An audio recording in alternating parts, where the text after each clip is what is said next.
बरगड़ विश्व प्रसिद्ध धनुयात्रा किए हेबे महाराज कंस खोला रंगमंच कहार चलिब राजुति एथिपाई कलाकार चयन सरीथिबा बेले आज बाहर फलाफल 3 दिन धरी बरगड़र बिजू पट्टनायक टाउन हॉल ठारे कलाकार चयन होइतिला। आज दिन 11 जिलापाल कार्यालय घोषणा हेब कलाकार ना। गतकाली शेष दिन में 44 जनक मध्य 36 जन कलाकार कंस भूमिका ऑडिशन देते। आसंता डिसेम्बर 24 तारिख रु जनवरी 3 तारिख जाए 11 दिन धरी विश्वर सर्वबृहत मुक्ताकाश रंगमंच चलिब बरगड़ धनुयात्रा। बरगड़ सहर मथुरा नगरीर मान्यता पाइबाकु थिबा बेले अंबापाली साजिब गोपपुर। महाराज कंसक अट्टहास्ୟରେ प्रकम्पित हेब मथुरा नगरी।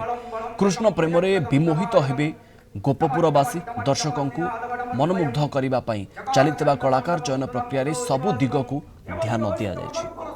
विश्व प्रसिद्ध बरगड़ धनुयात्रा रे कंस भूमिकार अभिनय करवार लगी मु आवेदन करथिली। ऑडिशन थिला, ऑडिशन भाग नेबाले आस्थिली। गुरुदेवंकर आशीर्वाद हुए, परिशेष भगवान को आशीर्वाद हुए। विश्व प्रसिद्ध बरगड़ धनुयात्रा रे मु कंस भूमिकार अभिनय करिवे बोली मोर आशा एवं विश्वास। आज भी जेन माने भी हमर देइछन इंटरव्यू जेन तांको चयन करा जिबा बहुत कम व्यवधान रे मार्का रे कम फर्स्ट सेकंड हेबे, किंतु निश्चित भाव रे समस्त बढ़िया सुंदर करछन। आउ समस्तंकर जेन माने कलाकार आस्थिले तांकर भितरे सबटु बड़ चमत्कार जिंस देखबार पड़ा। तांकर पूरा उत्साह उद्दीपना रहिছে।